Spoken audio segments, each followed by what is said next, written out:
In the heart of the White Wasteland, a monster lives. It's a place of frozen peaks and endless snow, where survival is a constant battle. There's a white serpent that can swallow glaciers whole, its scales shimmering like ice, and a gray bear whose every step causes the earth to tremble. Not to forget a vile rat that poisons the very seas. An emperor, barely alive after escaping the White Wasteland, told a different story. He had seen things beyond the monsters, things that truly terrified him. He warned that the most dangerous thing in that wasteland wasn't the monsters. The real threat lurked among the shadows, unseen and far more cunning. And so the journey continues into the White Wasteland, a place where monsters and something far worse lie in wait. Ashen jumped high in the air, aiming to crush the scorpion-like monster beneath him. The creature's massive claws snapped, trying to catch him, but he was already falling. A blinding flash of light exploded outwards. The sheer force of the impact shook the ground, sending tremors through the frozen wasteland. Ashen's hand clenched into a fist, ready for another strike. He felt the rough hide of the monster beneath his fingers, a grim satisfaction washing over him. Ashen roared, a primal scream of fury tearing from his throat. He was going to make sure this thing didn't get up again. Ashen's boots crunched in the snow, each step carrying the weight of his determination. He wasn't about to let up now. Ashen fell from the sky, driving his full weight down onto the monster. The wind howled around him as he crashed into the creature's back. The monster groaned under Ashen's massive size. Someone in the group muttered that only a barbarian would proudly wear their ignorance like that. One of them wondered how much longer they'd have to hang around these ignorant brutes. Another asked what ignorant meant, then quickly dismissed it. Ashen just kept chewing, oblivious to their comments. He didn't seem to care what they thought. Someone from the group snapped at Ashen, asking if he hadn't specifically been told not to eat that because it would kill him. Ashen just stared back blankly.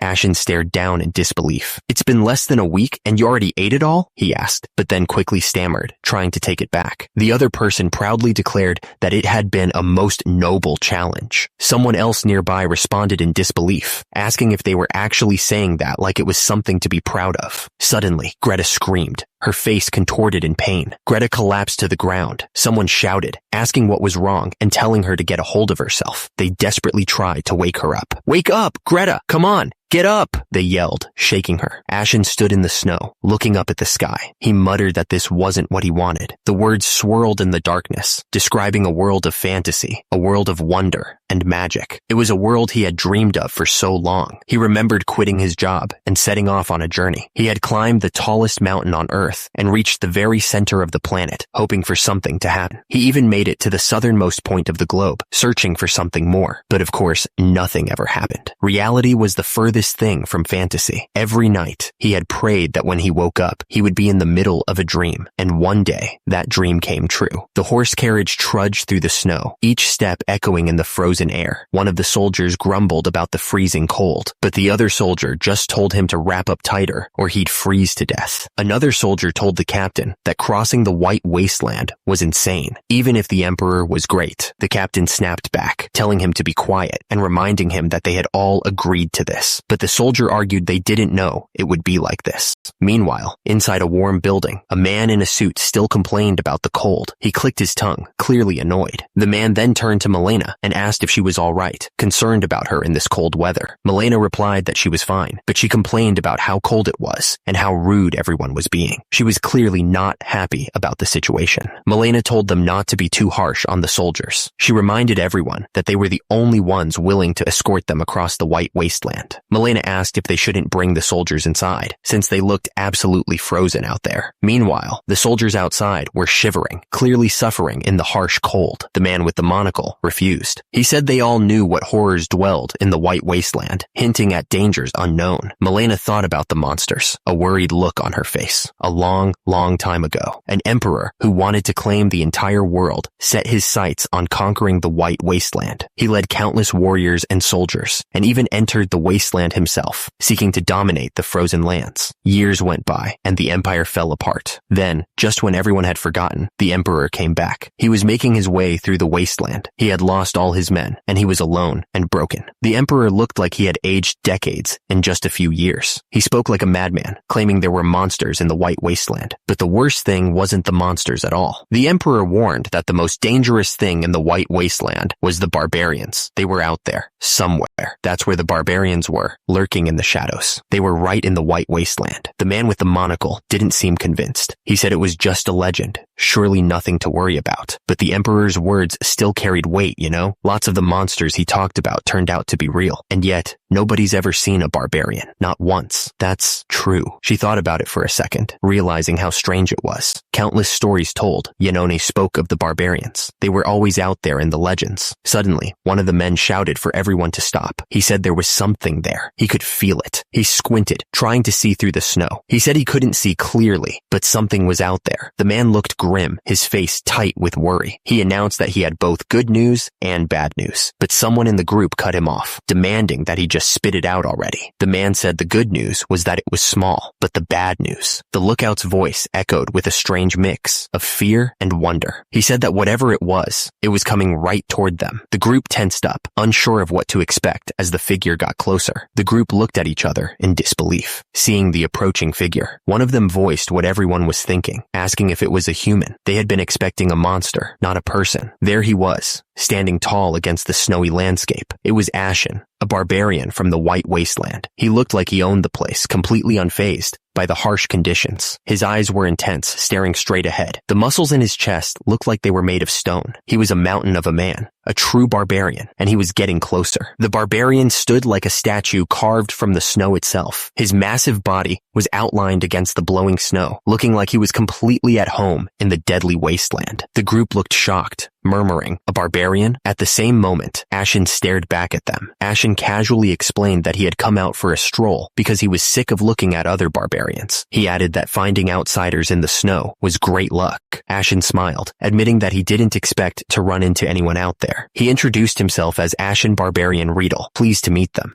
The merchant nervously confirmed that they were merchants, and the group were their hired guards. Ashen suggested that they should turn back, but he doubted they would. The guard's face showed he was getting nervous. He looked like he wasn't sure what to make of this situation. Ashen suddenly spoke up, realizing someone was inside the carriage. The guard tensed up, and from inside the carriage, Greta peeked out, listening carefully. Ashen smiled, casually offering to be hired. He seemed pretty confident about it. Ashen continued, asking if they didn't understand that he was offering to help them cross the wasteland. The guard behind him looked completely lost. The guard wondered if that was really all Ashen wanted. Ashen just smiled, saying if he was hostile, they'd all be dead already. The guard's face showed a mix of shock and confusion. He clearly wasn't expecting Ashen to be so persistent. The guard turned his head, looking for answers. He stammered, "Captain," inside the carriage, a hand clenched tightly, the knuckles turning white. Whoever was inside was definitely feeling the pressure. From inside the carriage, Greta and another person listened intently. "Did you hear that?" Greta whispered. The other person replied quietly, "Yes. What the hell is going on?" The guard turned back towards the carriage. "He says he wants to be hired as a mercenary," the guard explained to Greta. He then asked, "What do you want to do?" Ashen stared down at them, making it clear that fighting him wouldn't be a good idea. Down below, Greta listened carefully. Greta understood the message perfectly. She told the guard to tell Ashen that they accepted his offer. The guard nodded, relaying the message to Ashen. He just hoped they weren't making a big mistake. Ashen heard that she agreed. A smile crept across his face. Ashen said that was great news. The guards, on the other hand, didn't look so sure. The guard looked up at Ashen, stammering, "What the?" Ashen told him to relax, that he was just the hired help. He needed to speak with the one in charge face to face. Ashen's eyes narrowed as he warned that if the guard tried anything, he'd regret it. Another guard asked the captain if it was really okay to let Ashen meet her. He pointed out that the employer had already given her consent. The guard insisted that even so, they were mercenaries, and they should stop him somehow. He asked, "Stop that?" Ashen scoffed, looking back at the guard. He told them not to be ridiculous, acting like he was some kind of threat. The guard started yelling at Milena, telling her to stay calm. He was clearly shocked by what she was about to do. Milena asked if she could come in, her voice calm despite the tension. The guard, still flustered, agreed, but you could tell he didn't want to.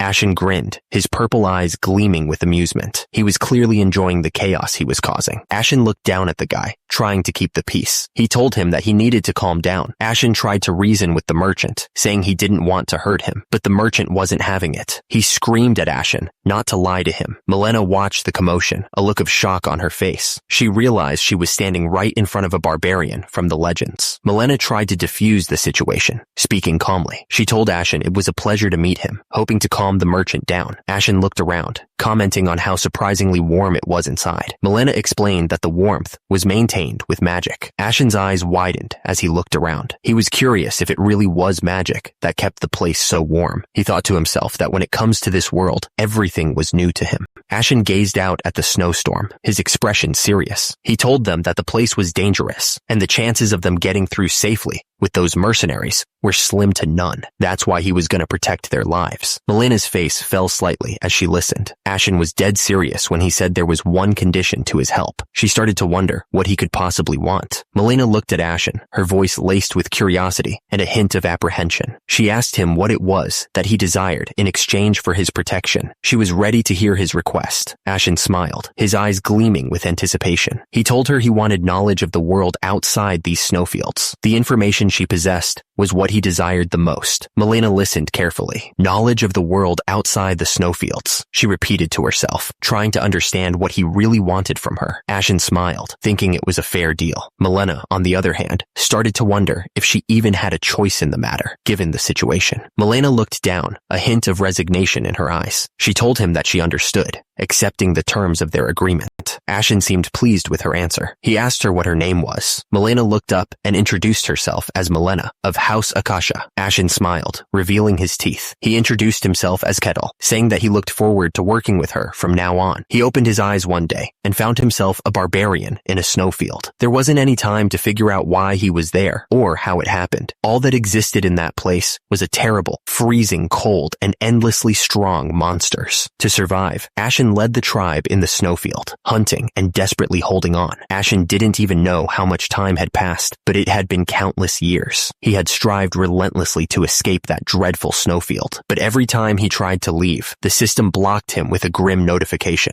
Quest incomplete. He could only leave the snowfield upon quest completion, it said. Ashen was about to give up on everything when he saw people occasionally visiting from the outside. He had no idea why they would willingly come to such a godforsaken place. But then he realized something. He realized that the world outside that godforsaken snowfield was the fantasy world he had always dreamed of. It was finally a fantasy world. From that moment on, Ashen began to move beyond just surviving, and he started acting with real purpose. He took on quest 295 to hunt the lizard within the time limit. He trampled monsters and completed the quests given to him one by one so he could finally leave the snowfield. Quest 295 was complete, and he was immediately given the next quest, all with a single-minded determination to get out of there one day. As long as he was stuck in that godforsaken snowfield, the information he could get was incredibly frustrating. He was mostly drawn to slicing their blades, or had gone half mad. He decided to have a long conversation this time. It had been too long since he had a real conversation. Being surrounded by nothing but stinky barbarians wasn't helping, and having a conversation with people like them was like poison entering his body. Ashen remarked that it seemed they were transporting weapons. Milena responded, asking how he knew. Ashen remarked that he could hear the sharp clang-lang of steel from the wagons. How could he not know? He then asked if there was a war going on in the outside world. Milena confirmed that the Empire and the Kingdom were currently at war. Ashen realized that the outside world wasn't exactly peaceful either. Milena continued, explaining that the massive Empire was pushing forward with overwhelming numbers and supplies. But, she added, the Kingdom wasn't easily pushed back because the Swordmaster and the hero were protecting the border. Ashen asked what kind of powers a hero and a Swordmaster wielded. He looked absolutely curious. Milena asked if Ashen was perhaps unfamiliar with mysteries, admitting she had never been outside of that place herself. She added that she didn't know the details herself. Milena explained that there was a power in the world known as mystery. She added that only a very small number of people could sense or use this power, and they were granted one of 5 ranks of strength. She started with the 3rd rate, explaining that it referred to those who could sense the power of mystery. Milena continued, moving on to the 2nd rate. She said that from the 2nd rate onwards, people could actually use the power of mystery. Next was the 1st rate, individuals who could manifest the power of mystery as mana or aura. She said that typically, knights, mages, and spirit summoners belonged to the 1st rate. Milena went on to say that beyond that, the ranks became meaningless as they were individuals who had surpassed human comprehension. Nevertheless, she continued, if she were to tell him the transcendent, she clarified that they were beings who could dominate and freely wield mystery, capable of splitting the heavens and the earth, adding that the Swordmaster belonged to this rank. Milena then got to the hero. She said that they were monsters who had gone beyond the domination of mystery to influence the world itself. A hero, she said, was, in and of itself a legendary existence. Malena concluded by explaining that the very act of having one's strength quantified and named was proof of that strength, and even a third rate was considered a powerful individual in a small domain. Malena suddenly said that she wanted to meet them. She then asked, excusing herself, if she was speaking to Sir Kettle. Catal looked away, lost in his own thoughts. He muttered that he couldn't even remember how long he'd been trapped in this place, that he had just been desperate to survive. Catal continued, saying all he knew was that this was snow, that there was nothing but a snowfield, a fantasy world, and that he couldn't escape. He admitted that he really wanted to get out of this snowfield. Catalantal's eyes narrowed, his expression hardening with resolve. He declared that he had to get out. Malena turned back to Catal and asked if he was a barbarian, wasn't he? She added that judging by his reactions, he seemed to be aware of her existence. Malena explained that she knew Catal because of a legend. Catal seemed surprised and asked if the legend was about him. Malena looked surprised that Catal didn't know.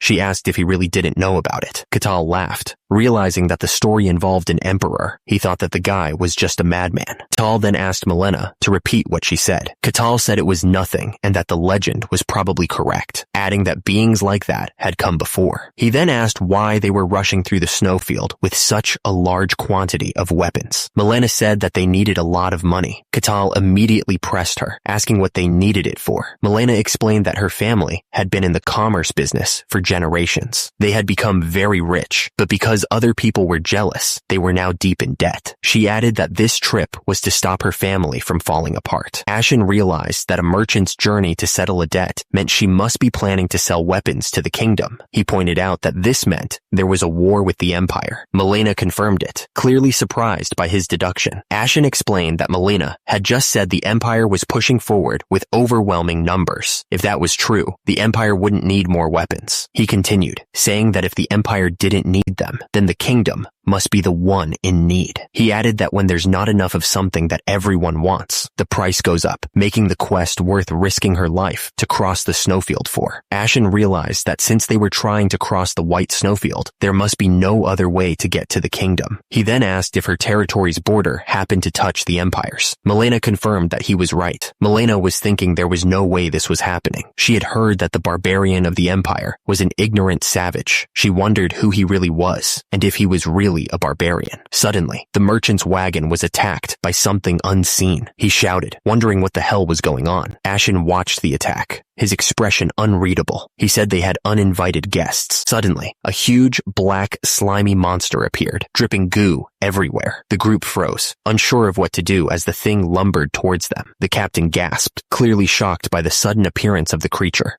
This is, he stammered, stepping back in fear. Miss looked at Ashen, her expression filled with worry. Black slime? She wondered. Ashen replied that it was a monster documented in the records. Miss explained that many powerful warriors had tried to conquer the white snowfield, but few returned alive. She mentioned that among the monsters they encountered, the black slime was the most frequently recorded, then asked if Ketal Nim also knew about it. Ashen casually responded that of course he knew about them. He added that they're chewy and surprisingly edible, making decent snacks. Miss was shocked, asking if he actually ate those things. Ashen replied that he was thinking about trying one, so he should go catch it. Miss stammered, clearly not expecting that. Suddenly, the slime was attacked with a burst of energy, getting blasted backwards. Miss looked on, completely surprised by the sudden turn of events. Ashen's face was calm, as he stated that he had made a contract with him. Ashen explained that he said he would protect their lives. He added that he had no intention of moving unless there was real danger. Ashen continued, asking what they meant, and that they could handle that much themselves. More importantly, he needed to assess the outside world's current level. The black slime let out a horrible screech that echoed through the snowfield. Below, one of the men looked up, startled by the sound. One of the men yelled for a shield. The other yelled in agreement, knowing they were in trouble. The shield slammed into the slime,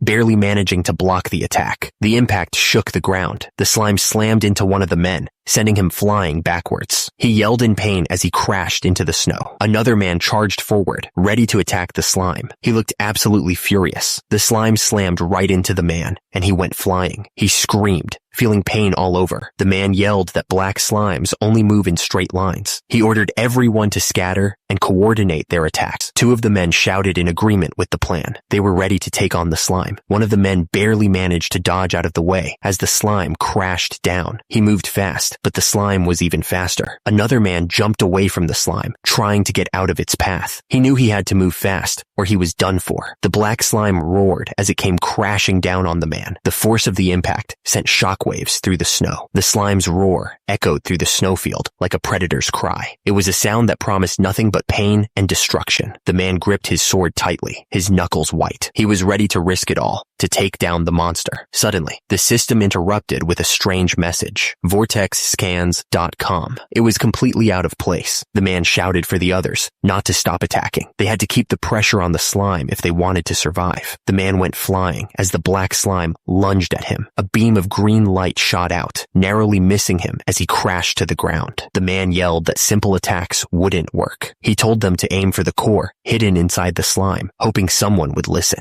Blasts of energy tore through the air. The attacks were coming from everywhere, each one aimed at the black slime. The system flashed another warning, but the man ignored it. He raised his sword high above his head, putting all his strength into one final strike. The red core inside the slime shattered into pieces. It was over. With the core destroyed, the black slime began to dissolve. The remains of the monster oozed across the snow, leaving a trail of purple goo. The group cheered, relieved that the fight was finally over. One of them stammered, barely able to believe they had actually won. Suddenly, a shout broke through the celebration. The man yelled for everyone to stop, warning them that it was a monster. Another man yelled, telling everyone to aim for the neck. He swung his weapon with all his might, hoping to land a decisive blow. The monster slammed into the attacker, sending him flying. The force of the impact knocked the wind out of him as he crashed into the snow. One of the men chuckled, saying that the white snowfield wasn't as bad as they had heard. He wondered if the rumors were just made up. The captain frowned, warning the others not to relax just yet. He reminded them that they weren't even halfway through. Another man wondered aloud if the Barbarian was really that strong. He questioned if all the stories were just legends of the Emperor. One of the group scoffed, muttering that the Barbarian was at the bottom of the food chain in the white snowfield. He started to think that he was just leeching off them and suggested that they test his skills. The woman with blue hair looked thoughtful, as if she was worried about the other's plan. Her companion stared ahead, his face unreadable. One of the mercenaries spoke up, announcing that he had something to say to Miss. He looked serious, his gaze fixed on her. The mercenary continued, asking if she was serious about wanting to test someone. He reminded her that they were risking their lives to complete the mission, and as mercenaries, they had a contract with her, which was only fair. Miss responded, saying that she was grateful that they accepted the job.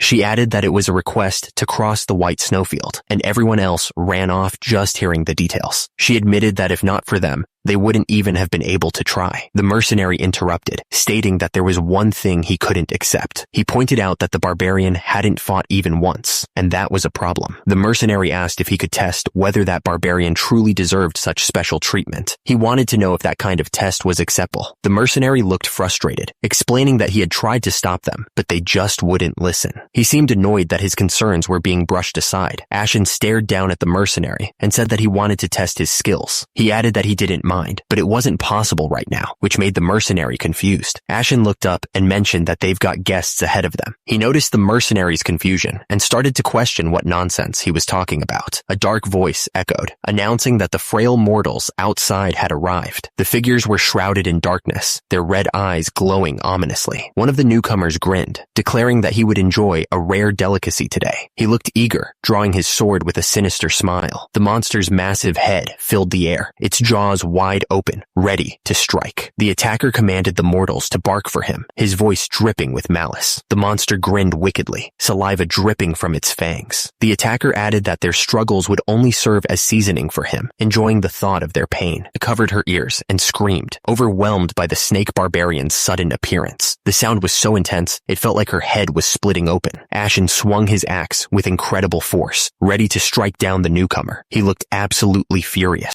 Suddenly, Lord Kettle interrupted, telling Ashen to stop. He declared that these people were his guests and ordered the snake barbarian to go back. The snake Barbarian glared down, asking why Lord Catal was here. He wanted to know if Lord Catal had forgotten the laws of the snowfields, warning that straying from their territory would have consequences. Lord Catal fired back that it was none of the snake barbarian's concern. He told him not to be ridiculous. The ground trembled as the snake barbarian announced himself. Energy crackled around him, making it clear he was not messing around. The snake barbarian hissed, asking how Lord Catal dared to order him around. He reminded Lord Catal that he was promised to be unchanged, and he sounded absolutely furious. Lord Catal clenched his fist, responding that the snake barbarian needed to be taught a lesson. He looked ready to fight. A massive wave of energy erupted as Lord Catal and the snake barbarian prepared to fight. The air crackled with power, and the ground shook. The snake barbarian coiled, ready to strike. His eyes narrowed, and he looked like he was about to unleash hell. A massive sphere of pure energy formed, crackling with destructive power. It looked like it could destroy anything in its path. The axe wielder charged forward with a desperate cry, swinging his weapon with all his might. He looked like he knew he was outmatched, but he wasn't giving up. The energy sphere exploded, sending shockwaves through the area and tearing up the ground. The force of the blast was incredible. Someone screamed, "My lady!" sounding absolutely terrified. The snake barbarian hissed that she was the type who only listened after a beating. He sounded like he was enjoying this way too much. The woman looked up at Lord Catal and told him she'd finish cleaning up and be there soon. She added that it wouldn't take long. Suddenly, a foot came down with incredible force, stomping the ground. A shockwave of energy spread out from the point of impact. The force of the stomp must have been huge because someone went flying backwards. They crashed down hard, completely off balance. Someone started charging up, gathering energy around themselves. The air crackled with power as they prepared to unleash an attack. The woman and Lord Catal both looked up, absolutely shocked. Something had clearly caught them completely off guard. Someone was begging for their life, claiming they had done something terrible. They were desperate for forgiveness. Ashen looked at the person and said it was only natural not to trust a stranger so easily. He understood their hesitation. Meanwhile, the carriage continued its journey through the endless snow. The horses trudged forward, pulling their passengers towards an unknown destination. Inside the carriage, the man with the monocle looked out the window with an Ashen,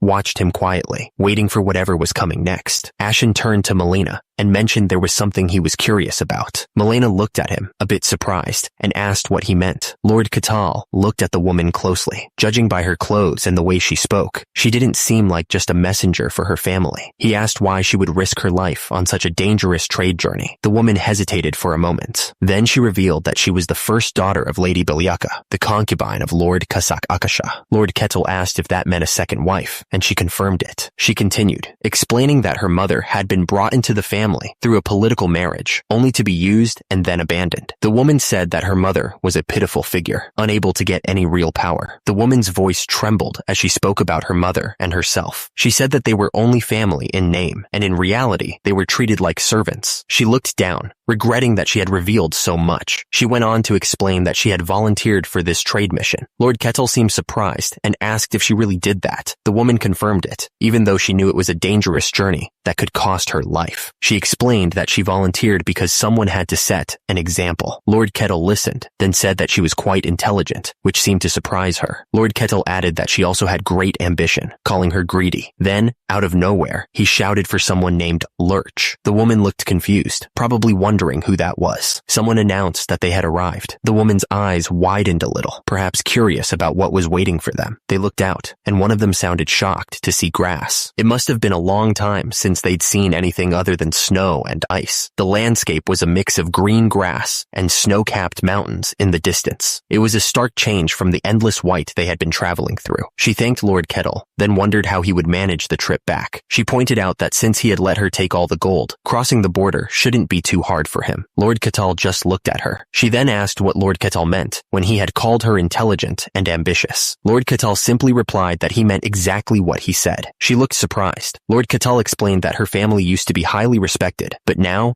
they were on the verge of collapse because they were broke. He added that even though she was just the daughter of a concubine, if she made a move to save them, it would mean something. Lord Catal asked who she thought her people would trust and follow. He then asked if her goal was to take control of her family. She hesitated for a moment, then denied everything. Lord Catal smirked, realizing that he was right about her intentions. He said that the story of a concubine's kid taking on a dangerous challenge to get the family name was a tale as old as time. She thought that the barbarian was actually pretty smart, not like those fools who just act like they're clever. She was impressed. She continued, thinking about the power Lord Catal had used to beat the white snake without even getting scratched. She wondered what it would be like if she could control that power. She asked Lord Catal if he ever thought about leaving the snowfields. She asked if Lord Catal would like to join her. Lord Catal said that he would have to pass for now because he still had some things to take care of there. The woman seemed a little disappointed. She paused, then asked if Lord Catal would accept something from her. She held out a beautiful necklace. She asked that if Lord Catal ever decided to see the outside world and look for the Asha family, he would show them the necklace. Lord Catal said that if it was a gift, then he would gladly accept it. Lady Beliaka thanked Lord Kettle a lot. She said that someday she prayed that they would meet again. Indeed, she really meant it. With that, Ashen turned and started walking. The crunch of his boots on the snow was the only sound as he left the meeting place behind. Years later, in the white snowfields, it was finally time. All the conditions had been met at long last. The system chimed in, confirming that the 784th quest was complete. Reward distribution was finished, and all conditions were met. He was now free to leave the snowfields. Ashen smiled, thinking that he was finally going to the fantasy world he'd longed for. He could take his first step towards his dream. The fragrance of grass, the smell of a river, scents Ashen could never smell in the snowy plains. It was really nice. Very nice. Ashen looked up at the sky, a huge smile on his face. He was finally free. Ashen turned back and looked at the snowy mountain one last time. He shouted that he never wanted to meet that damn snowy plain again. This was it, a fantasy world. The one Ashen dreamed of even in his sleep. A world of illusions and the unknown he thought he could never reach. A world of wonder and mystery. Even though the starting point went horribly wrong, he survived somehow. Ashen decided that he was going to enjoy this world to the fullest. Magic and swords, dragons and elves, the fantasy itself. Ashen thought that without that desire, he would have died long ago. The snowy plain was a hell you couldn't survive with mere will to live. He noticed a place where miracles gather. Ashen smiled, thinking that must be a village. Finally, a civilized village in this world. Ashen remembered trying to talk to those ignorant barbarians who slept in dug-up snow about the need for shelter, but they just blinked, not understanding a thing. He deeply missed the systematically structured human villages. He wondered what he should say for the first greeting. Ashen wondered if he should go with hello, or traditionally ask, what world is this? Whatever it is, he decided he'd be gentlemanly. Ashen started walking towards the village, ready to greet the people living there. He was excited to finally meet people other than snow barbarians. Ashen raised his hand, announcing to the elf villagers that this would be their new home from now on.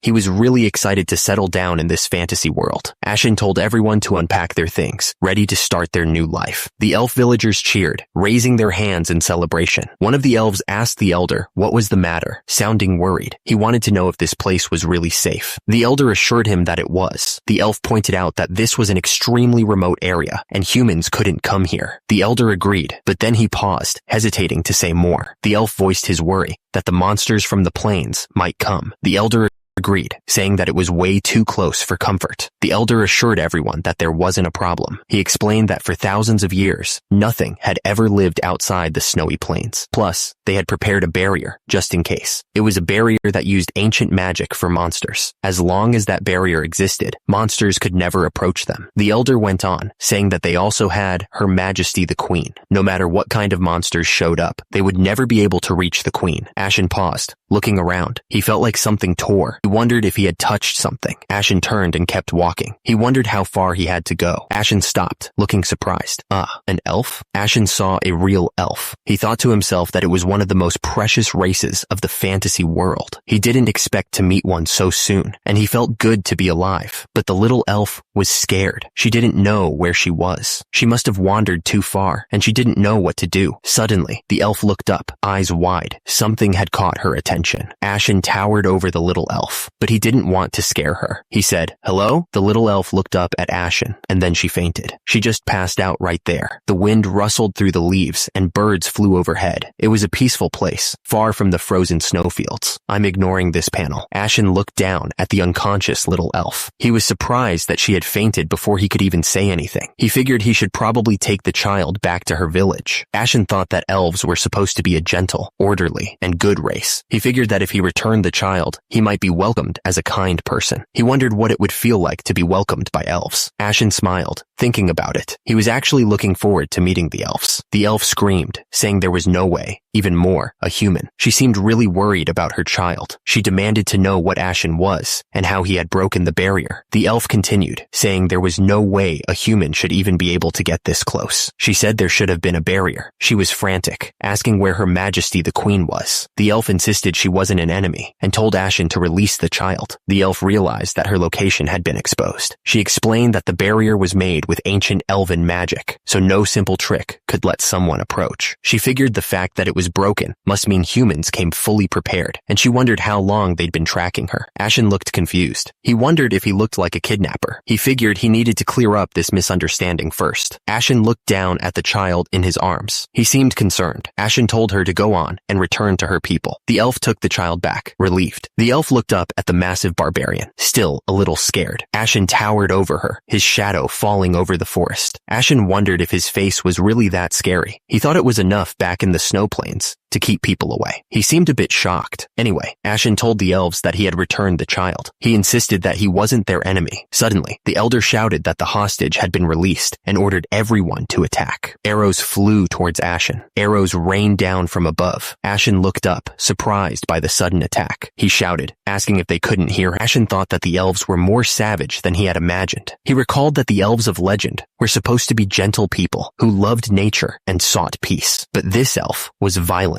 and savage. Then again, they were a race that lived in the wild. It was only natural that they'd be ferocious, he thought. Nature was a world where only those far from graceful survived. It was only natural that they'd be ferocious, he supposed. So this was what it was really like, he realized. The elf shouted, wondering what kind of artifact Ashen was wrapped in. She ordered everyone to keep attacking, insisting that it had to have a limit. Suddenly, a powerful energy blast erupted. The force of it tore through the air, shaking the trees. Suddenly, there was a blast of raw energy. The ground shook and the air crackled with power. The elves tried to freeze the barrier, hoping to contain the blast, but the force was too much, and they were thrown back like rag dolls. The energy barrier kept expanding, consuming everything in its path. There was no stopping it. The elf elder stared, completely stunned. He stammered, wondering what he was even looking at. Ashen stood in the middle of the crater, looking at the panicked elves. He tried to tell them that he wasn't their enemy, hoping they would listen. Ashen put his hands together, looking a little embarrassed. He admitted that he might have failed to control his strength, and then he said the word elves, like he just remembered they were there. Suddenly, a sword made of fire appeared, cutting through the air with intense heat. The air shimmered around it. There was a massive explosion, sending pieces of earth flying everywhere. The elves in the area were caught in the blast, looking completely stunned. At that moment, a woman's legs appeared as she landed gracefully. Her sandals barely made a sound. The queen of the Leaf Clan arrived, her expression serious. One of the elves stammered, asking what was going on there. One of the elves shouted that a human had attacked them. The queen of the Leaf Clan seemed to understand, her eyes narrowing. Another elf, bow drawn, added that this place wasn't safe either. Ashen raised his hands, trying to show that he wasn't a threat. He told them to wait and listen to what he had to say. The old elf stammered, saying there was no way Ashen could be unharmed after taking a direct hit from their queen. The elf with the bow added that even a powerhouse like him was targeting them. The queen's eyes narrowed, a look of pure disgust on her face. Humans, she thought, were truly disgusting. The queen of the Leaf Clan drew her bow, her eyes burning with anger. She declared that she would make the human pay the price for their greed. Ashen was getting annoyed. He wondered if the queen of the Leaf Clan really couldn't understand him. They were speaking the same language, weren't they? Or was she just ignoring him? Maybe the relationship between humans and elves was just that bad. Ashen figured there was nothing he could do about it. He remembered something he learned back in the tundra. People would listen once you landed a hit. The queen of the Leaf Clan didn't waste any time. She fired an arrow straight at Ashen. Suddenly, a bright blue magic circle flared to life around Ashen. It looked like he was ready to defend himself. With a burst of speed, Ashen threw a punch. The force of the blow ripped through the air. Ashen's fist slammed into something with incredible force. A shockwave of blue light exploding outwards.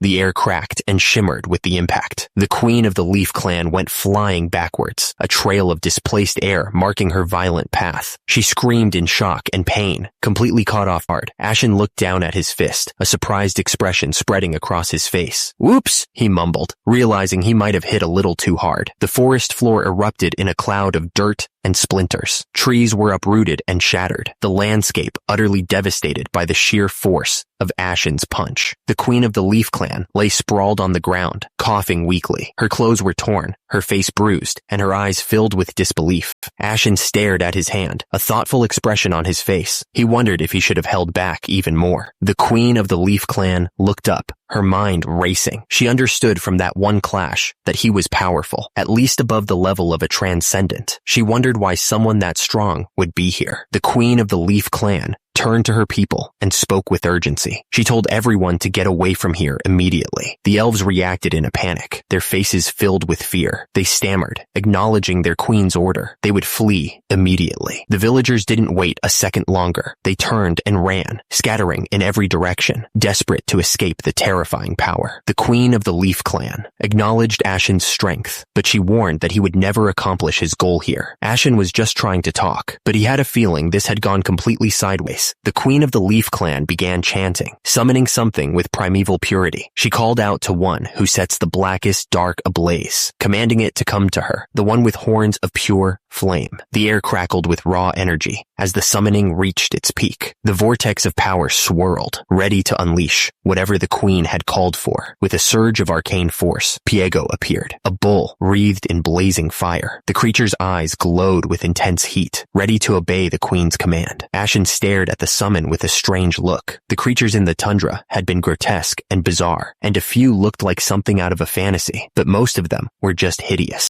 But this creature before Ashen was something else entirely, a bull with horns of blazing fire. Ashen grinned, realizing this was a real fantasy world. The queen of the Leaf Clan glared, and she ordered Piego to destroy the enemy in front of it. Piego scoffed, thinking that contracts weren't worth the trouble. They were nothing but a pain. He demanded silence. The queen of the Leaf Clan explained that Piego embodied the pure flame. She added that the stronger a spirit was, the more ancient and proud it was. She said she couldn't even summon it with her own power, but she managed to secure a contract with the help of another tribe. She never thought she'd summon it under these circumstances, and she told Piego to fulfill the contract. Piego realized that the contract meant he just had to kill the human before him. He looked at Ashen with a strange expression. The man stared at Ashen, his eyes glowing with an eerie light, and asked if that thing was even human. He looked absolutely shocked. The air crackled with heat as Piego stood ready. The fire around it burned so bright it was hard to look directly at it. Ashen was amazed. He thought to himself that a summoned beast was something from a real fantasy. He realized that a human had intruded upon their lands. Piego scoffed, seeing Ashen as a pathetic human daring to covet the races of nature. Piego decided he would reduce Ashen to ash and leave nothing behind. Piego lowered its head and charged. The ground shook with each step, and the air grew hotter as it closed in on Ashen. Piego was about to hit Ashen. Ashen braced himself, but he didn't seem scared at all. The impact was a blinding flash of fire and rock. Everything was blown apart in a split second. Milena cried out as the shockwave hit her, throwing her back. The queen of the Leaf tribe stared, completely stunned by what she was seeing.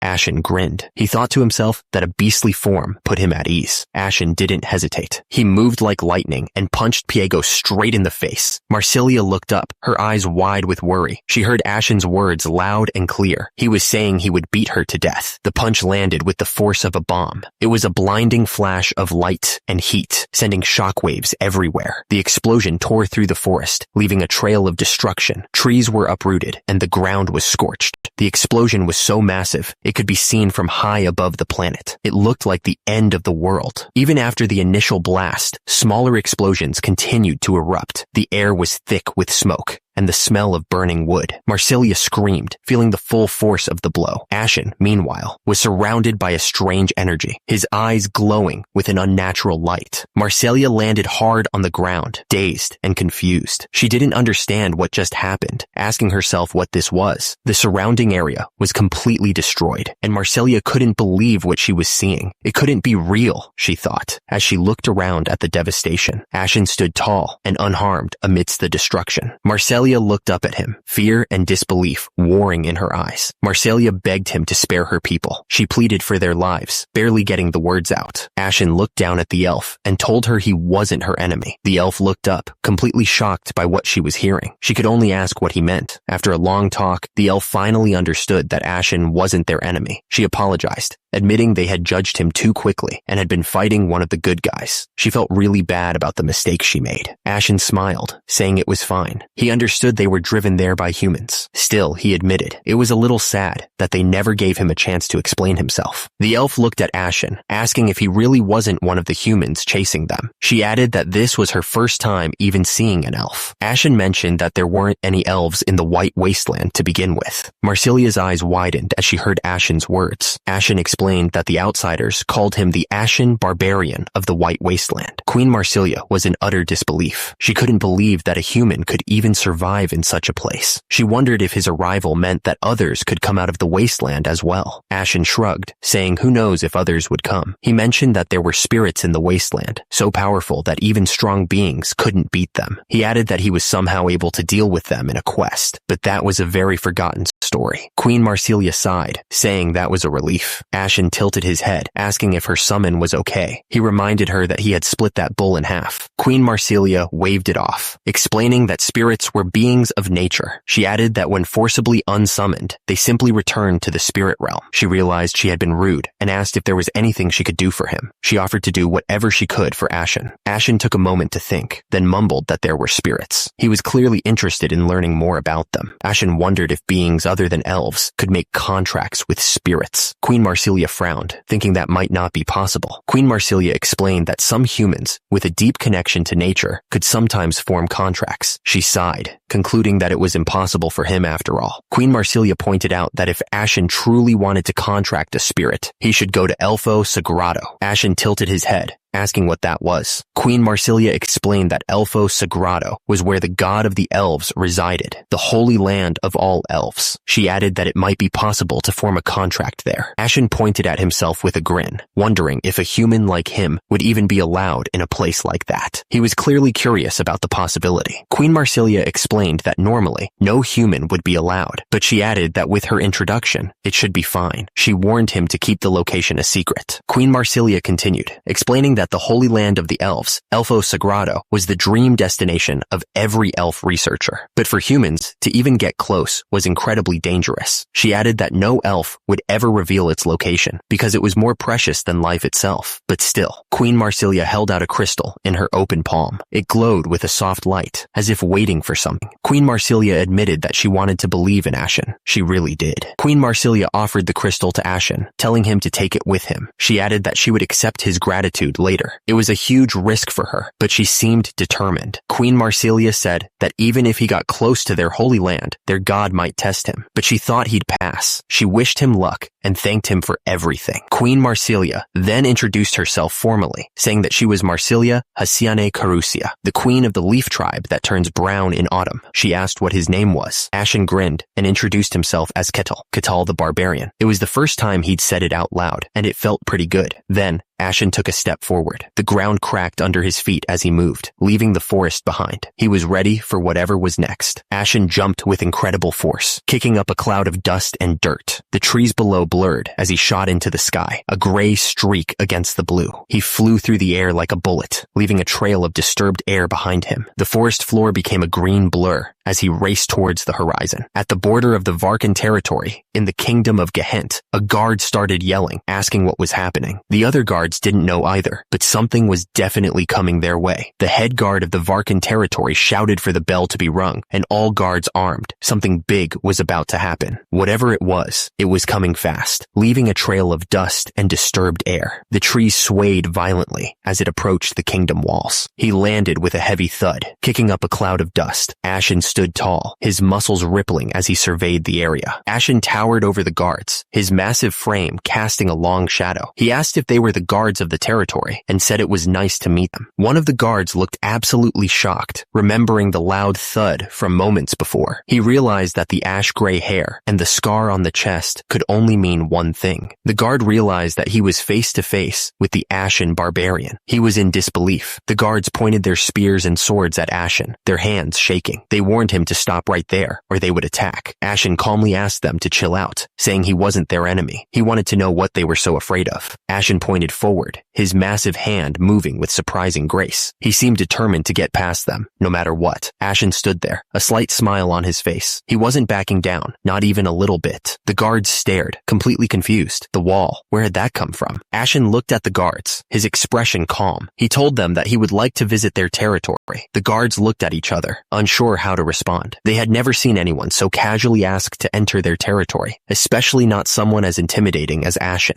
Ashen told the guards that he wanted to visit the territory, and if it was okay, he'd like to stay a while. He wasn't sure how long he'd be hanging around, though. The guard asked him to state his name. Ashen told him that it was Kettle. The guard then asked if he had someone who could vouch for him, or any form of ID. A woman thanked Kettle, then told him that if he went outside later and visited House Akasha, he could show them a piece. She held out a crest for him to take. Ashen looked at the crest in his hand. He asked if it wasn't enough to verify his identity, since he didn't have anything else. The guard explained that it was the crest of House Akasha. He added that Kettle must have received it from someone of that bloodline, and if it was the Akasha family, then they must be the remnant family from the Denian kingdom. The guard explained that the house had been showing up in the White Wasteland a few years ago. He asked if Kettle knew them, adding that the house's power had grown a lot since a new head took over. Kettle wondered if he could use this crest to prove who he was. The guard looked closely at the crest, saying it didn't seem fake, but he wasn't sure if he could confirm it. He then asked if it was from this kingdom, clarifying that they were in the kingdom of Gehentra. The guard told him that it couldn't be fully confirmed, but it was still helpful. He said that Kettle could enter, but there was a catch. Kettle looked surprised, wondering what the condition was. The guard explained that they needed to make sure Kettle wasn't a threat. They needed some kind of proof before they could let him in without any worries. Kettle thought about it for a second. Turns out, the condition was to form a party. He didn't seem too worried about it, though. The guard explained that there were 3 other people trying to get into the territory right now. The condition was to clear a dungeon nearby, with those whose identities were unclear. Kettle figured a party as a condition was easier than he expected. Kettle smiled, saying he accepted the condition. However, he was told there was one more condition. The guard explained that after clearing the dungeon, they had to report everything that happened inside. Kettle realized that those with unclear status were made to watch each other, and in the process, they identified anyone suspicious. He thought it was clever enough. The guard paused, saying it wasn't exactly like that. He then asked Kettle if he really was a barbarian. Kettle confirmed that he was a barbarian. The guard seemed surprised, saying he thought barbarians were more of a brute race, and that Kettle was the first barbarian like him that he'd met. The guard cleared his throat, saying they should end the talk there and get going. He seemed eager to get this over with. Alessandro Terrenis clicked his tongue, complaining about having to go into a dungeon with rats that go after people's pouches. He thought it was tragic. Kazan Hark scoffed, asking why Alessandro was picking a fight again, and if he was mad because a thief had scammed him and stolen his fortune. He was clearly trying to get under Alessandro's skin. Alessandro looked absolutely furious, saying how dare a petty thief insult a paladin. He then questioned if that was how paladins dress these days, adding that a real paladin wouldn't be there in the first place, just wandering around calling himself one. Alessandro Terranis glared at the other guy, saying that he was a bottom feeder just like him. He looked like he was about to explode. Alessandro Terranis asked what kind of dumb surname Tyrannus was, and said, "You." He looked absolutely furious. Kazan Hark smirked, asking if Alessandro Terranis wanted to go. He seemed to be enjoying pushing the other guy's buttons. Kazan Hark taunted him, asking if he thought that ragged armor would protect him. He was clearly trying to provoke a reaction. Suddenly, a voice broke through the tension, begging them to please stop. It was hard to tell who was speaking. Hayes sighed, hoping he'd finally gotten through to those two. He wondered if things would be okay now. Hayes mentioned that they needed at least 4 people to clear a dungeon. He added that one more person should be arriving soon. Hayes stared into space, lost in thought. He was probably wondering who their last party member would be. Anyway, back to the dungeon party. Hayes announced the last person had arrived. He hoped this one was actually sane, and told them to see for themselves. Footsteps echoed through the room as someone approached. Kettle turned to see who it was. Kettle found himself standing before a motley group of people. They looked up at him with a mix of curiosity and fear. One of the party members stammered, asking if Kettle was really one of them. Another gulped, feeling the sheer pressure of his presence. Kettle grinned, completely missing their reaction. He greeted them cheerfully, happy to finally meet his new teammates. Hayes told them to get to know each other while he was gone. He said he'd be back soon, then turned and walked away. So, Kettle decided to get the ball rolling and introduce himself. He announced that he was a barbarian, making sure to state his name clearly. One of the members, Kasan Hark, stammered as he introduced himself as a thief. Then Alessandro Tyrannus spoke up, declaring that he was a paladin, and asked if he used holy power. Alessandro explained that he was a rather special paladin, so he couldn't use any holy power. Kettle just nodded slowly, processing this information. Then Hayes introduced himself, stating that he served the god of lies and deceit and was a cleric of Colossia. Kettle seemed intrigued, saying it was nice to meet him. Hayes added that even as a cleric, his identity was uncertain, since the god he served wasn't exactly well regarded. Kettle simply replied, "I see," processing this information. The group stood together, ready to head out. Kettle towered over the others, his massive frame making the rest look like children. Alessandro Tyrannus spoke up, announcing that if everyone was ready, they should head out. He seemed eager to get going. The group started walking, the sound of their footsteps echoing in the halls. A strange feeling was in the air. A guard's voice boomed, declaring that they had arrived. The heavy metal door swung open, revealing a dark and ominous path. Kasan Hark let out a small noise, his eyes widening as he took in the sight before him. The air grew cold, and the scent of death filled his nostrils. The group stood at the entrance to the dungeon, ready to face whatever was inside. The air was thick with anticipation and a hint of danger. The dungeon entrance glowed with an eerie light. The system chimed in, warning them that the dungeon was filled with undead monsters and was on the second floor. Kettle didn't seem fazed at all, but the others looked a bit nervous. This was going to be interesting. The instructions were simple. Clear the dungeon and bring back proof. Kettle smirked, thinking a party as a condition was easier than he had expected. He was ready to get this done. He looked up, ready to get started. He asked for the plan, eager to hear how they were going to tackle this dungeon. Hayes spoke up, telling Kettle to drop the "sir" formality. He insisted that they were a team now and should treat each other as equals. Laughing nervously, Kettle paused, thinking about the dungeon and the best way to clear it. He seemed deep in thought, trying to figure out how to approach the situation. Hayes explained that Alessandro and the warrior would take the front lines while he checked for traps. Kettle would handle the strategies and test out his abilities from the rear. Everyone seemed to understand. Hayes grinned, declaring that it was time to move out. The team stood ready, the dungeon looming before them, full of unknown dangers. The team ventured deeper into the dungeon, the darkness swallowing them whole. The air was thick with the smell of damp stone and something else, something ancient and rotten. Hayes squinted into the darkness, muttering that it was so dark he couldn't see a thing. He added that not even the usual traps or tricks were visible, making it look suspiciously normal. Alessandro held up a hand, telling everyone to hold on. He admitted he didn't see anything, but he felt like something was off.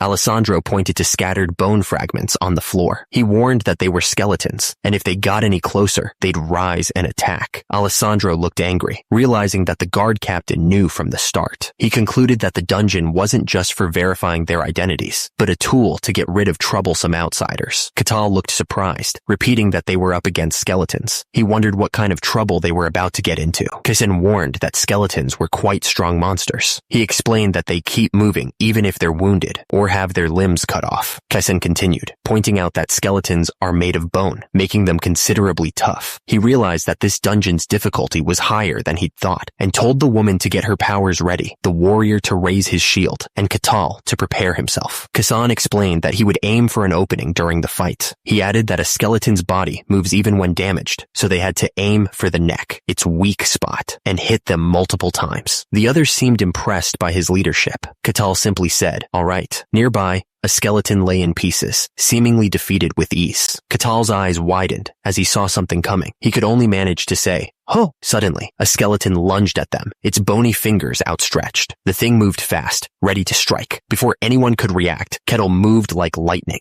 He slammed his fist into the skeleton, the force of the blow sending cracks through its bones. Kettle stood there, his hand still raised. He looked almost bored, like he was swatting a fly rather than fighting a monster. Catal looked at his hand after the strike. He seemed to be testing his strength, not even breaking a sweat. Catal didn't hesitate. He brought his foot down hard, crushing the skeleton's head into dust. The rest of the group watched in stunned silence. Their faces were a mix of disbelief and terror, clearly not expecting that. Catal grinned, brushing off some of the bone dust. He said that Kassan was right and that once you take its head off, it really does stop moving. Kassan looked completely taken aback. That's not what he meant, he stammered. The system chimed in, explaining that skeletons are creatures made of bone. It said that even for a skilled swordsman, cutting through the bone in a single strike is nearly impossible without using aura. Kassan was still trying to process what he had just witnessed. He thought to himself that the skeleton was strengthened by the dungeon's mana, and that the only way to beat them was by repeatedly attacking its neck to sever the vertebrae. He continued, saying that to go beyond simply severing the neck and instead pulverizing the bone was impossible. But he knew from the moment he saw Catal that he was different, but he never imagined he was this strong. The rest of the group could only stare at Kettle, their faces a mix of awe and fear. One of them wondered out loud if he was even human. Catal grinned, eager to move forward. He said that they should keep going. One of the party members, clearly terrified, stammered, agreeing right away. He told Catal that there was no need to rush so much. Another party member, his face pale with fear, exclaimed that he didn't want to die. He was regretting his decision to join this dungeon raid. Catal stared down at the skeleton he had just destroyed, his expression a mix of surprise and curiosity. The skeleton's remains were scattered on the ground, proof of Ketal's overwhelming strength. The rest of the party could only stare at Ketal, their faces showing a mix of shock and disbelief. Catal looked back at them, wondering what was up. More skeletons lay scattered across the dungeon floor, their bones broken and scattered. The air was thick with the smell of dust and decay. The party members started to panic, their voices filled with terror. One of them stammered that more skeletons were coming. The cleric of the god of lies and deceit looked at Kettle with pleading eyes. He asked if he could ask a favor. Catal declared that he'd handle those skeletons all by himself, explaining he wanted to test something out. The cleric, clearly relieved, agreed immediately, and the others followed suit, not wanting to argue with the massive barbarian. Catal simply said thanks, his eyes glowing with a strange light. He was clearly excited to try something out. The party members watched him go, exchanging nervous glances. They wondered what Catal was planning to do. Catal got up close to the skeleton, looking it over with intense curiosity. He wondered how this thing was put together. With a swift move, Catal completely destroyed the skeleton. Bones scattered everywhere as he tested his strength. The skeleton was suddenly struck by a powerful blow. The sword pierced right through it, pinning it to the ground. The attacker looked down at Kettle with a smirk. He asked what Catal was going to do about it. Catal stood there, holding the sword steady. He was ready for whatever came next. Catal's eyes narrowed, a slight smile playing on his lips. He was clearly enjoying himself. Guess that's the end of this part. Catal asked what the skeleton thought about this. Suddenly, a glowing energy surrounded the sword he was holding, making it look even more deadly.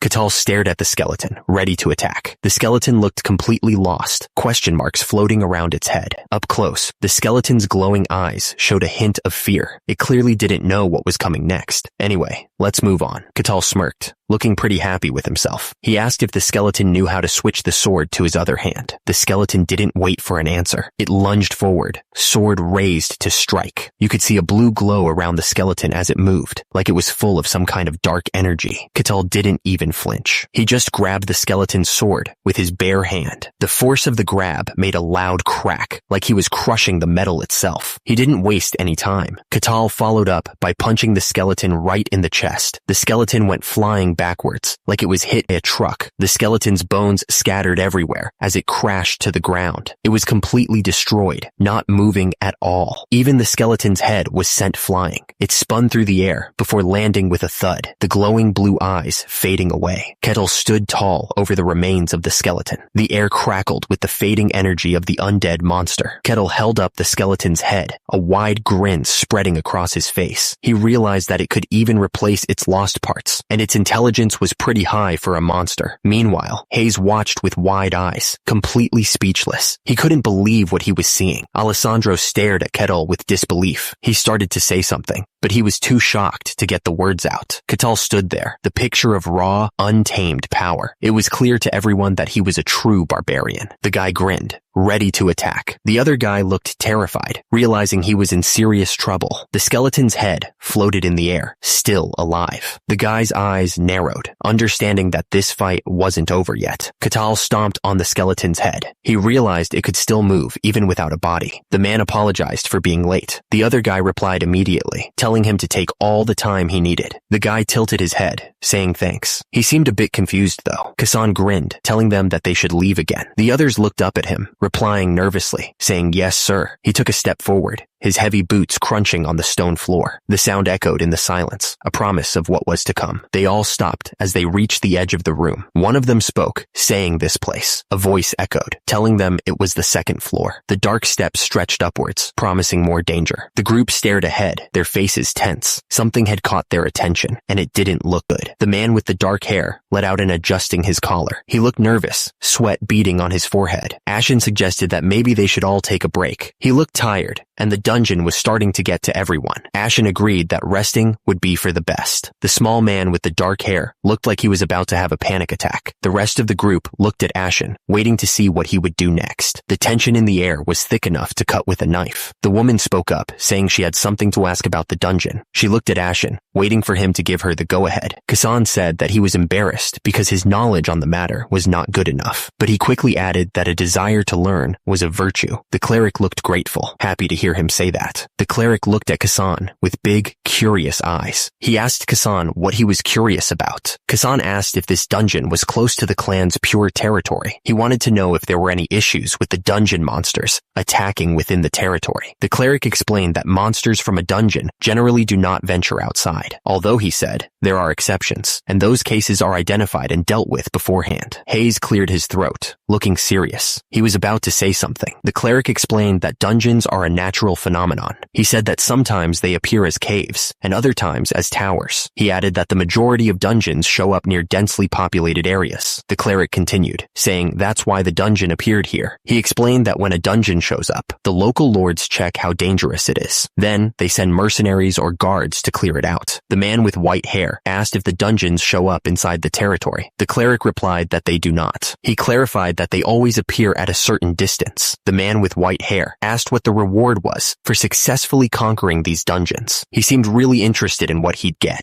The cleric confirmed that there's usually a boss on the final floor. He explained that you get different rewards for beating it. He added that for a dungeon of this size, the rewards should be pretty substantial. Ashen stared down at the nun, a strange smile on his face. He thought to himself that this was just like a game, then realized he had said it out loud. Ashen turned his head, a curious look on his face. The nun seemed nervous, as she told him to go ahead and ask whatever was on his mind. Ashen asked who was making these dungeons, his voice serious. The nun looked completely taken aback by the question, her face showing total confusion. The nun replied that dungeons occur naturally, and that no one actually creates them. She seemed pretty sure of herself. Ashen argued that there were too many odd things about the dungeons for that to be the case. He pointed out the way they show up near populated areas, almost like they were demanding to be explored. He continued, saying they appear near settlements, tempting people with treasure. Ashen pointed out that for something supposedly natural, the dungeons felt way too planned. The nun seemed struck by what he said, stammering that he was right, wasn't he? The nun thought that it had been so obvious that she never even considered questioning it. She looked down, deep in thought. The man thought that it was true. He had never considered it. He had never even doubted it, because it was simply the natural order, a truth of their world. He wondered if this barbarian was questioning that very truth. The man thought that Befordans were nothing more than savage people, cruel, being devoid of all tears. He thought that much was true. But if everything goes as correct, he wondered if this man was the legendary barbarian, finding it interesting. Ashen looked at the group with a smile and asked if everyone had rested enough. He seemed ready to move on. The nun seemed to agree with Ashen, stammering nervously. The others looked at him, waiting to see what would happen next. Ashen smiled, seemingly eager to get going. He announced that they should leave again, sounding excited. Ashen took the lead, striding forward without hesitation. The others followed, their faces a mixture of apprehension and determination. They continued deeper into the dungeon. Suddenly, Ashen stopped dead in his tracks, staring ahead. He asked what the thing was, pointing at something. Ashen gestured towards the treasure chest, his expression unreadable. He told them that they could have it, provided they could unlock it. Kasan thought to himself that it was easy for Ashen to say, but to unlock a chest of that quality, they'd need a master rogue with proven lockpicking skills. But a rogue of that level would have no reason to be in a dungeon like this. He sighed, figuring they'd have to abandon the chest. Ashen then asked Kasan to unlock it. Kasan looked completely lost. He was thinking, what the hell? Ashen pointed out that there was a treasure chest, and Kasan was a rogue. He added that it was the role of a rogue to handle treasure chests, before asking if that was not true.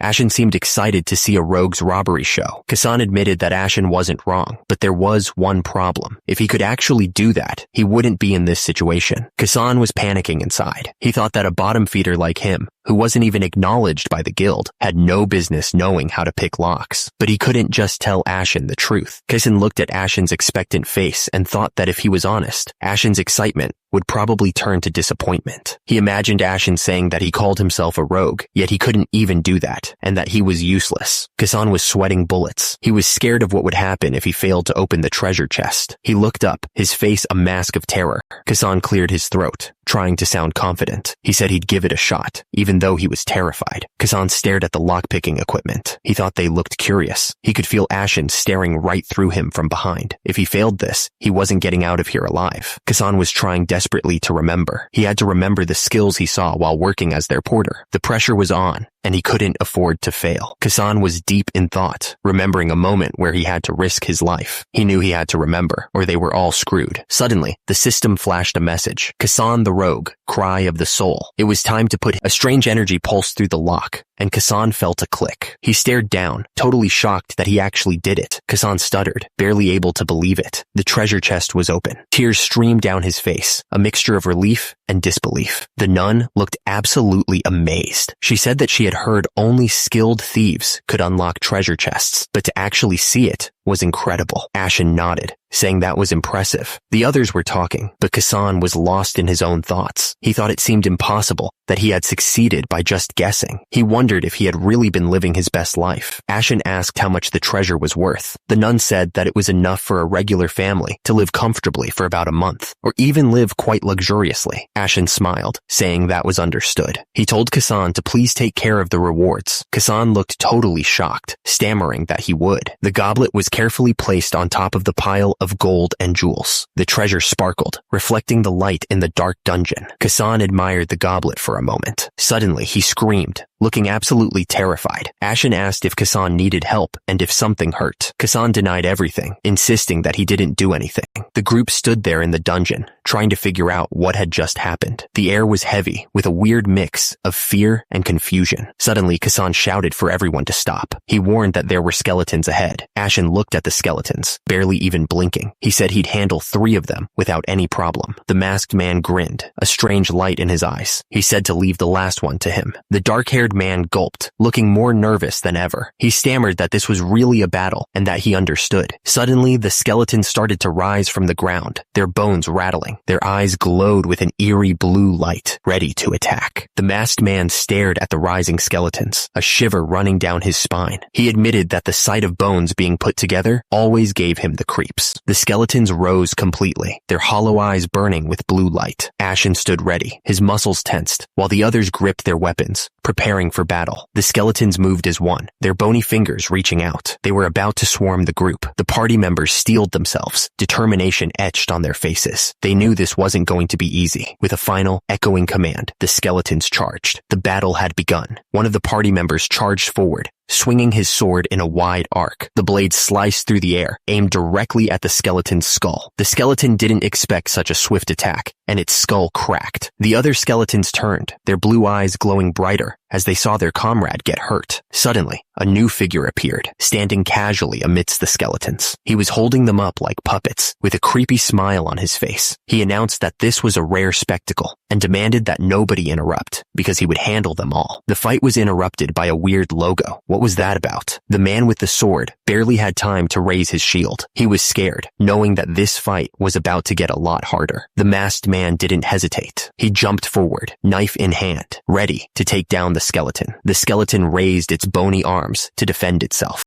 The man's face was etched with confusion as he cast a spell. Something wasn't right, and he knew it.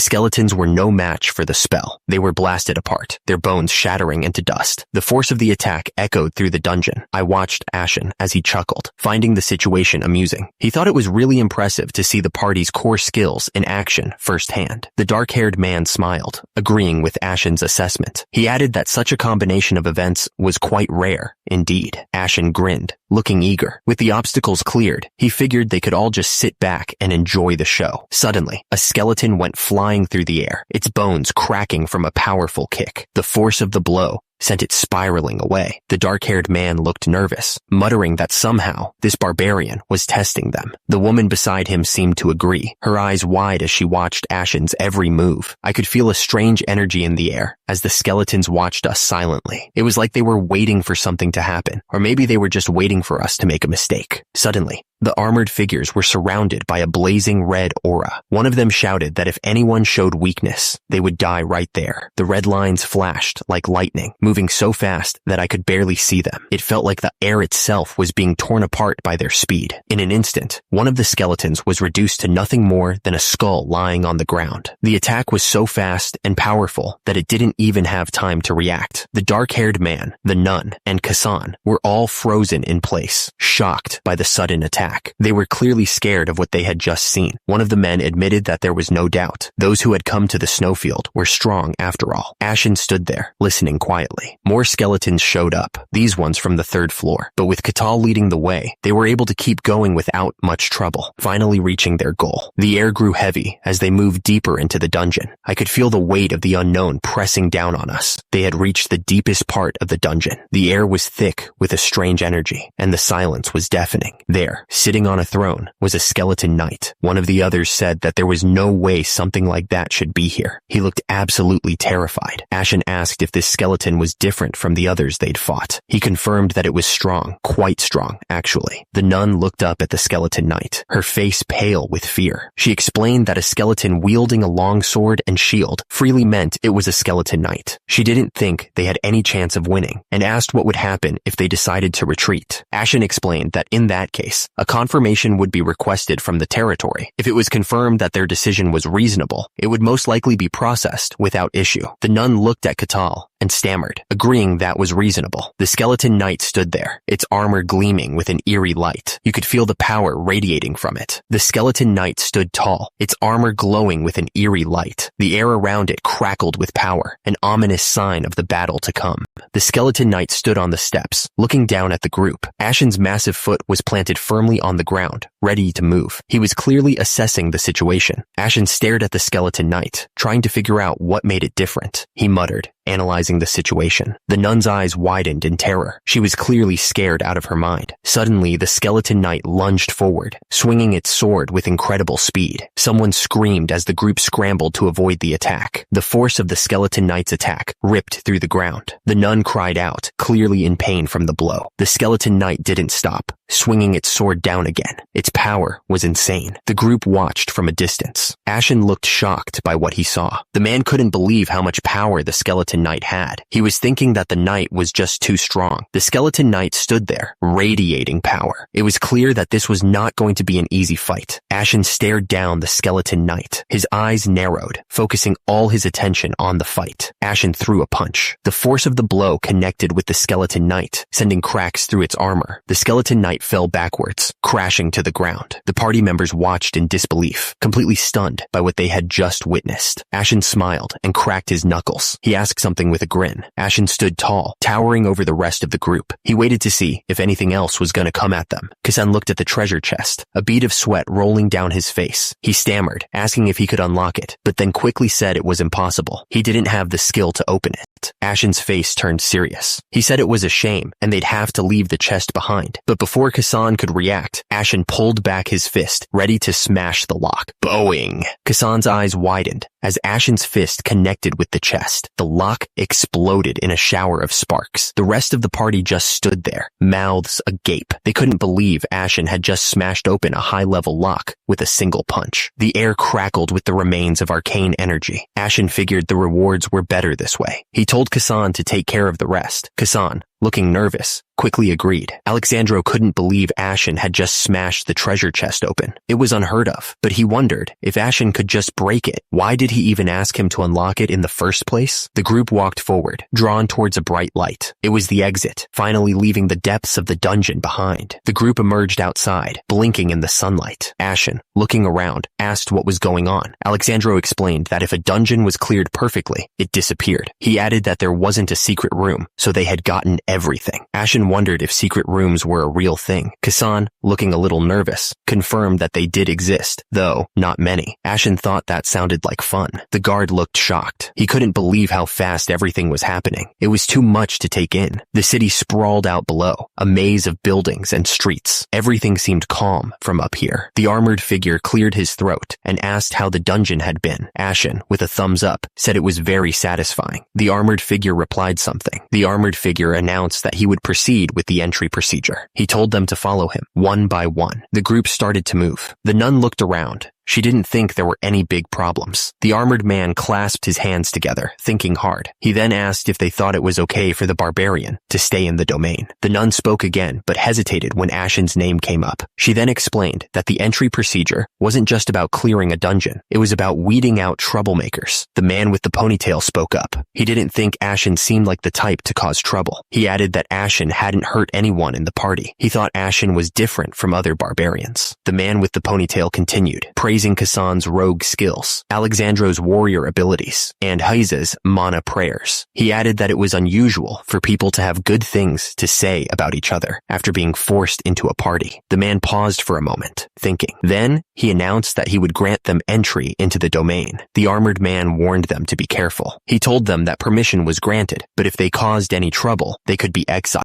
The man gestured towards a heavy bag of coins. He explained that this was the reward for clearing the dungeon, and that they should divide it among themselves. He added that the guards usually confiscated the rewards, but not this time. Ashen smiled, holding up the bag. He said that he didn't feel like taking the reward this time. He insisted that they divide it fairly among themselves. The others looked shocked by Ashen's offer. The nun quickly spoke up, saying that it was all right. She added that they were all a party that worked together, so the reward had to be shared fairly. Ashen insisted that they not refuse. Ashen grinned, suggesting that they all go for a drink to celebrate clearing the dungeon. He wondered if there was a good pub nearby. He seemed really excited about the idea. The others looked relieved, tears streaming down their faces. They agreed that celebrating was a good idea, but they seemed overwhelmed. One of them quietly asked to just be allowed to leave. The armored man watched Ashen leave, thinking about the barbarian's strength. He was amazed that Ashen could fell a skeleton knight in a single blow. The man continued to think about Ashen. He knew that Ashen was monstrously strong, at least knight level or higher. He realized that Ashen wasn't a typical barbarian, but an alien existence, a barbarian of legend. The man made a decision. He told his subordinate that he was going to see the Lord, leaving him on watch. The subordinate simply agreed. High above, the castle stood tall against the night sky. Down below, a quill scratched across parchment, marking the end of one matter and the beginning of another. A voice called out, announcing that someone was about to enter. The first captain of the Barcan Guard knelt before the throne, his head bowed in respect. He simply said something. On the throne sat Luke Barcan, lord of the Barcan domain in the Gehent kingdom. He looked at the captain and asked what was so important that he had to be disturbed. The first captain reported to the lord that a barbarian had appeared in the domain. He seemed concerned about the implications of this arrival. The Lord's voice echoed through the halls. He demanded to know if the captain had given the barbarian permission to enter the domain. The first captain hesitated for a moment. He admitted that he had judged it wouldn't be a big deal. Then the Lord asked what the problem was. The first captain looked troubled. He explained that Ashen was strong enough to be a problem. The Lord of the Barcan domain leaned forward, his expression hardening. He asked how strong Ashen was. The first captain reported that Ashen had taken down a skeleton knight in a single blow, a monster that no one below the level of a knight should even be able to face. And he defeated it in one strike? The Lord of the Barcan domain scoffed at the idea of a barbarian being strong. He wondered if Ashen was truly first-rate, seeing barbarians as simple beings who only understand strength. The first captain stood at attention. He admitted that there was a high probability that Ashen was first-rate. He even suggested that Ashen might be even stronger than that. The first captain's expression expression was grim. He couldn't deny the possibility that Ashen's strength was even greater than they thought. The Lord of the Barkan domain rubbed his temples. He said that a warrior of that caliber, and a barbarian at that, was going to be a headache. He ordered his men to summon Ashen right away. The Lord of the Barkan domain narrowed his eyes. He explained that the very presence of such a powerful individual roaming the territory was a source of instability. He wanted to see Ashen with his own eyes, even though he knew it could be dangerous. The Lord of the Barkan domain leaned back on his throne, supremely confident. He stated that he had his knight right there with him. A soldier stood nearby, listening to the Lord's words. He looked a little worried, but didn't say anything. The Lord of the Barkan domain glanced down at his knight. He admitted that Ashen might have some power, but dismissed him as just a dumb barbarian. The knight looked up, his expression full of pride. He declared that Ashen was nothing compared to his swordsmanship, which he learned directly from a great master. The Lord of the Barkan domain tapped his finger on the armrest of his throne. He ordered his men to summon the barbarian at once. He would speak with him himself. The sounds of chewing and swallowing echoed around the table. Every bite was savored, every drop of beer appreciated. The group continued to eat, enjoying the feast in front of them. Kassan and Heiza looked surprised by something. Ashen grinned, clearly enjoying himself. He announced that the food was delicious, that he loved the atmosphere, and that it was his treat. Kassan and Alexandra laughed, clearly enjoying Ashen's generosity. The mood was light and friendly. Heiza turned to Alexandra and asked what kind of divine power he used. Alexandro explained that he was still in training and that his divine power hadn't awakened yet. Mr. Kettle paused thoughtfully and then said what a shame it was. He cleared his throat and asked if there was a temple nearby for Kalosha, the god they followed. Heiz replied that there probably wasn't one. She explained that Kalosha, the god of lies and deceit, was generally not a very welcome deity, a god shunned and cast out by many.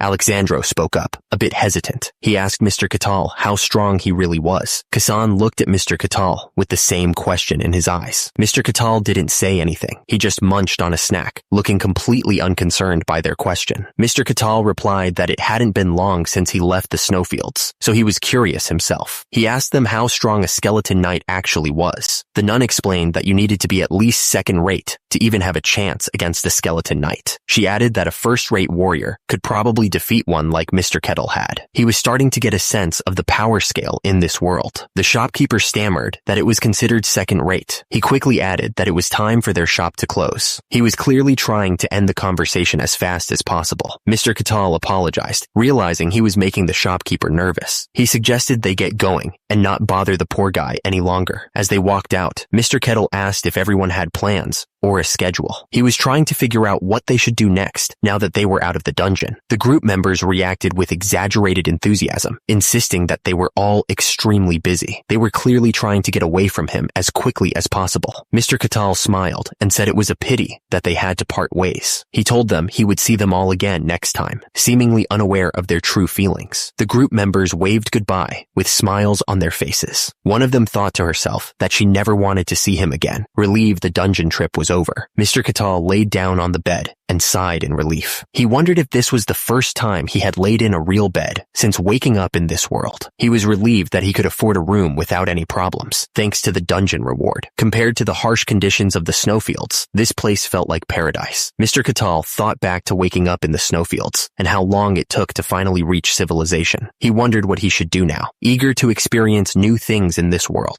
Mr. Kettle looked up, thinking about what he wanted to do. He wanted to have an adventure, to see the sacred grounds of the elves, the magic tower, and the royal capital. Turns out, someone was already awake and moving around. A door creaked open down the hall. Suddenly, Mr. Kettle was startled awake by a loud knocking. He wondered who could be at the door. Mr. Catal realized he must have woken up the captain of the guard. The captain apologized for disturbing him and asked what he needed. The captain of the guard told Mr. Catal that the Lord wished to see him in person. He waited for a response.